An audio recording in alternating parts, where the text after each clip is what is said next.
Hej og velkommen til Vinhjernen, hvor det den her gang skal handle om vinglas. Og som du kan se her foran mig, så kan man jo altså godt i løbet af et langt vinskribentliv få samlet utrolig mange forskellige slags glas sammen. Jeg har her det tror jeg er et stort Riedel restaurationsglas. Så har jeg her et Lehmann champagneglas. Det her ved jeg knap nok hvad det er, noget jeg har fået fra en champagneproducent. Så er der noget, det tror jeg er Riedel Performance. Jeg har noget Spiegelau af dem, som var lidt en efterligning af Salto, eller i hvert fald mindede utrolig meget om det. Jeg har også haft nogle saltoglas, men jeg har smadret dem alle sammen. Her er der et helt generisk champagneglas fra Spiegelau. Det er der også her fra Definition-serien. Det her, det tror jeg er sådan et Riedel smageglas. Og så er der de glas, som jeg er helt vild med for tiden, nemlig de her glas fra Josephinenhütte, som altså også er lavet af Kurt Salto, som jo har forladt Saltoglas og nu er et andet sted. Men dem kan vi tale lidt om til sidst. Her tror jeg har det dyreste vinglas, jeg overhovedet har. Det er et Riedel Sommelier Grand Cru Bourgogne. Det koster næsten 700 kroner nu. Jeg ønskede mig meget af de her glas for 20 år siden. Jeg har ikke drukket af det mere end 3-4 gange. Og det er jo en lille pointe i sig selv. Men altså, vinglas. Som vinelsker i stort set hele mit voksenliv har jeg været igennem utrolig mange vinglas. Da jeg var ung vindrikker, der var det Spiegelau, der var det Hotte, og det skulle vist nok være Vino Grande-serien i starten, og så senere så blev Autentis vist nok det nye sort, fordi de lige var lidt mere vinklede og lidt pænere. Og så kom Riedel jo, og var ligesom the shit. Jeg kan huske, da jeg som ung vinskribent på presserejser, når vi var ude hos en producent, og så viskede vi til hinanden, de har Riedel-glas. Så var det helt store, og Riedel er jo især kendt for de her drue- og vinspecifikke glas, som jo altså nok virker, men jo som så også fordrer, at man har virkelig mange forskellige glas, fordi man nærmest skal have et glas til hver slags vin. På et tidspunkt var der skulle man have et Pinot Noir glas til Bourgogne, men der var også et Pinot Noir glas til New World.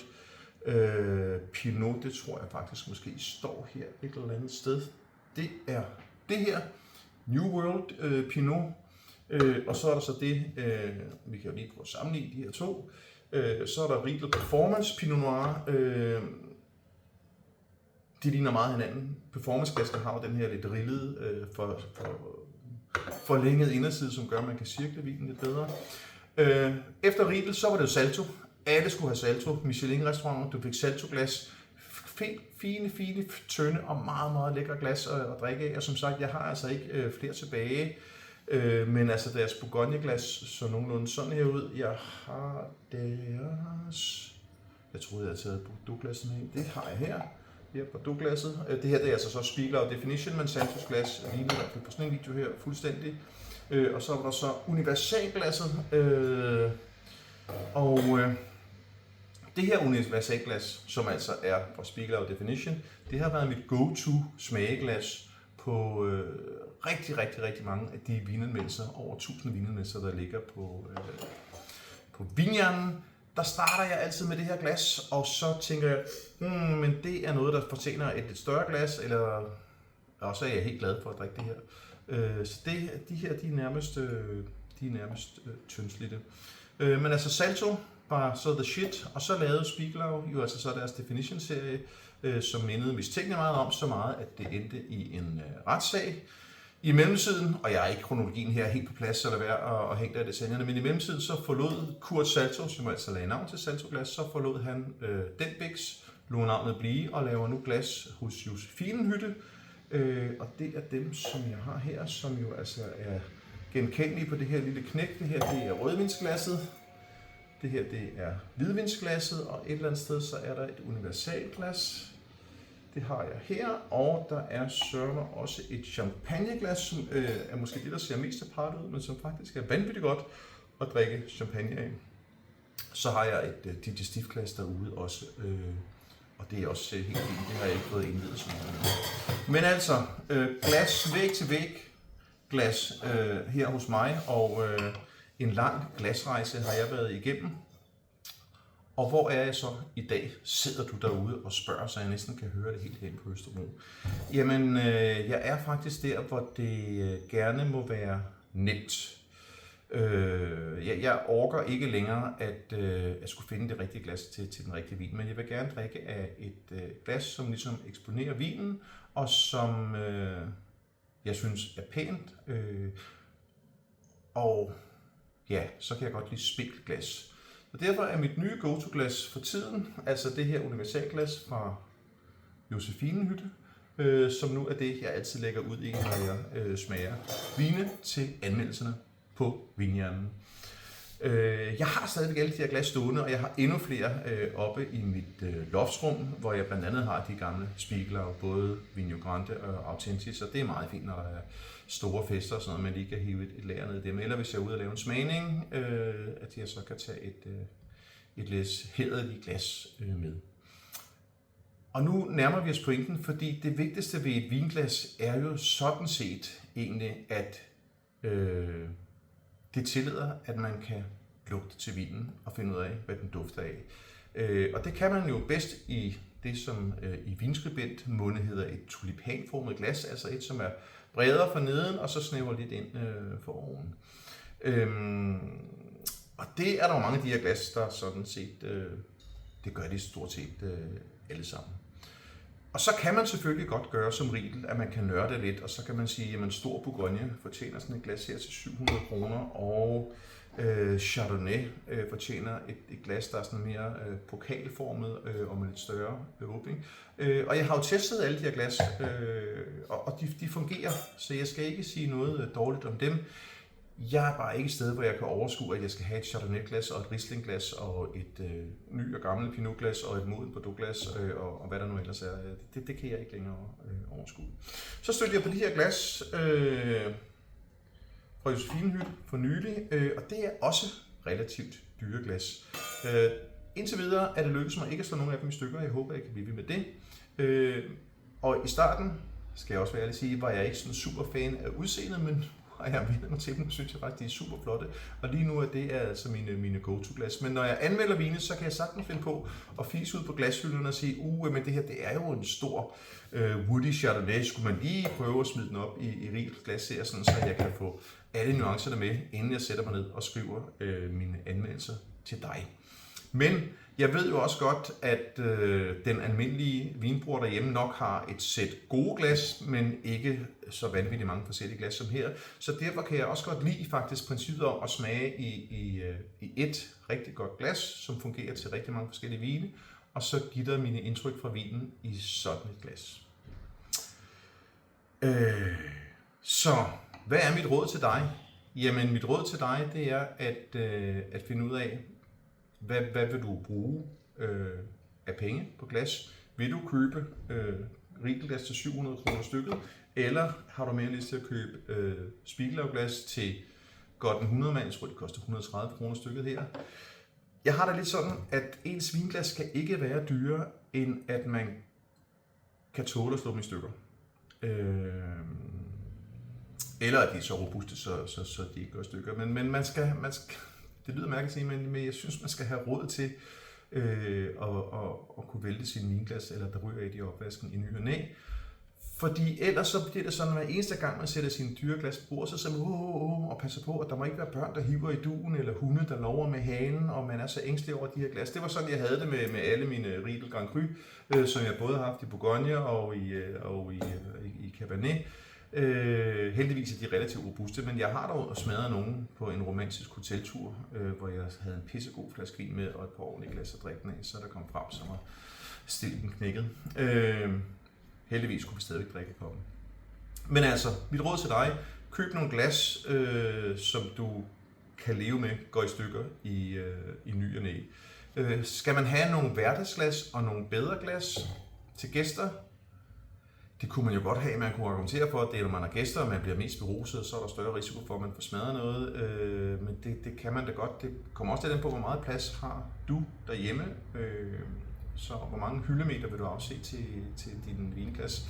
Der er jeg der indimellem udfordret her på metrinen på, hvor meget mine glas må fylde. Og derfor er der også en del på loftet. Jeg har ikke lige så mange, men jeg har også en pæn mængde ølglas af forskellige kaliber, som også står frit fremme til, når jeg laver mine ølspændinger til Mælhjernen. Så altså, et budget, afsæt et budget, afsæt nogle hyldemeter, og så mest af alt eksperimentere. Jeg synes jo, det er smadderskægt at smage den samme vin i forskellige glas. Så hvis du allerede har lidt rester, noget du har arvet fra svigerforældrene, eller du har nogen i sommerhuset, eller du har lidt forskellige glas, så prøv by all means at smage den samme vin af forskellige glas, og se, om der er et glas, du synes er bedre til lige præcis den vin, du sidder og smager lige her og nu.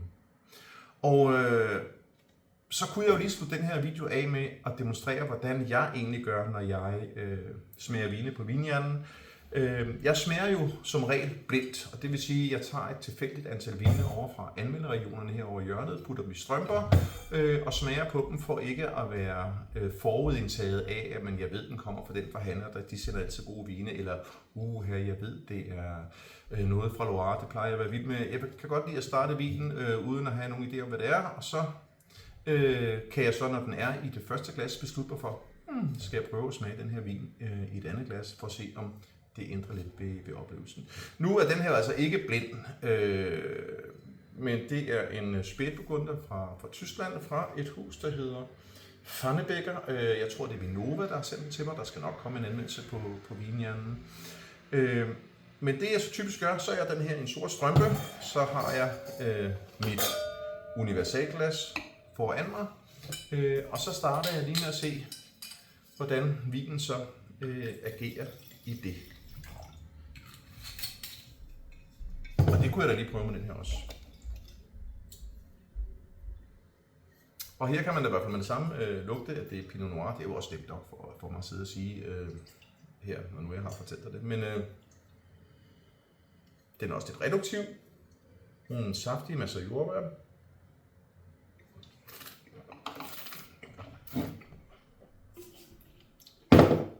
Og så kunne jeg godt finde på at sige, jamen den smager fint i det her glas, men jeg kan også godt finde på at allerede nu at skrive min smagenote, og når så jeg har skrevet den, så siger jeg, man skulle vi lige prøve at smide den over i et pinotglas, og det kunne så være Bourgogne-glasset her fra Spiegelau. Og der sker i hvert fald allerede noget på næsen her, hvor den ligesom bliver lidt kraftigere.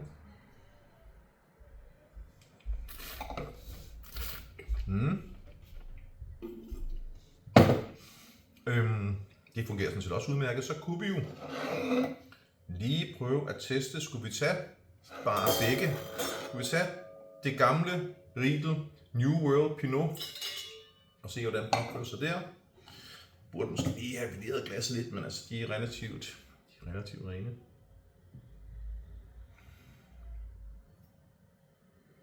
Så kommer der sådan et andet frem i næsen her. Jeg får lige det der lille vif af Jenka tykkegummi, som så meget Pinot kan have.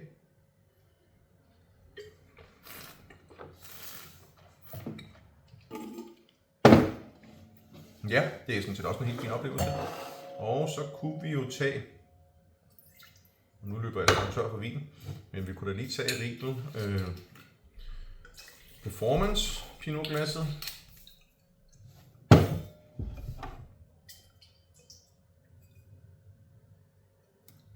Det er sjovt, der kommer det reduktive næsen frem igen, eller også fordi jeg lige har hældt frisk vin i glasset. Det kunne faktisk godt være derfor, det havde jeg fået hældt ud af at hælde om så mange gange.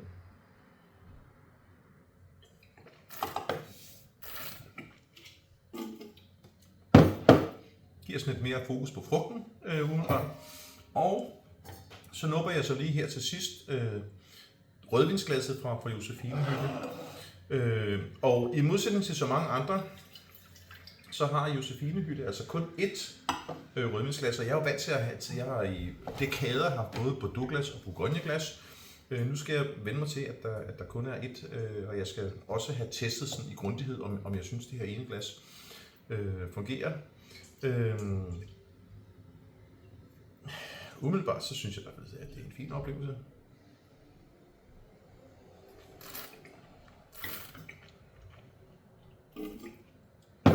Ja, men vinen her, den smager altså også godt i det her glas, som jeg afslutningsvis vil sige, jeg godt kan lide at se på, og jeg godt kan lide at have i hånden. De er lige så lette og elegante, som saltoglassene også er. Og er det nok, at jeg så kun har et rødvinsglas? Det kunne være sjovt at gå i dybden med en test, og det bliver på et andet tidspunkt. Så afslutningsvis, køb de vinglas, du har råd til. Sørg for, at du har råd til, at de også går i stykker. Overvej, hvor mange forskellige du vil have. Jeg bruger som sagt primært de her to, et universalglas og et rødvinsglas. En sjælden gang går jeg ned og bruger det her lidt spinklere hvidvinsglas, som øvrigt også er fint til champagne. Men altså lige nu er det faktisk de her 4 glas, jeg kører med. Til mit hverdagsliv, i mit smageliv, er der gang i dem alle sammen. Yeah. Jeg ved ikke rigtig, om du blev klogere, men jeg kom der af med en masse af det, jeg havde på hjertet, og det kan jo være formål nok.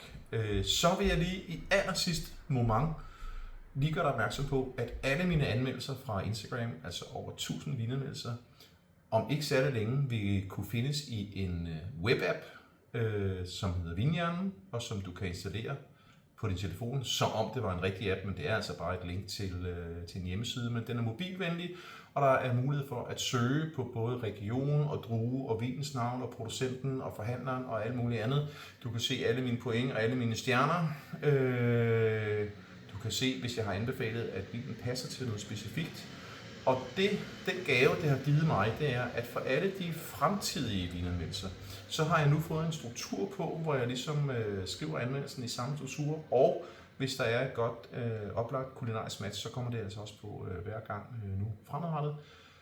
Og jeg håber virkelig, at når appen kommer, at jeg kan lokke dig til at bruge den og fortælle alle dine vinglade venner om den. Tak fordi du gad at høre på en lang snak om glas, og så ses vi måske derude. Skål!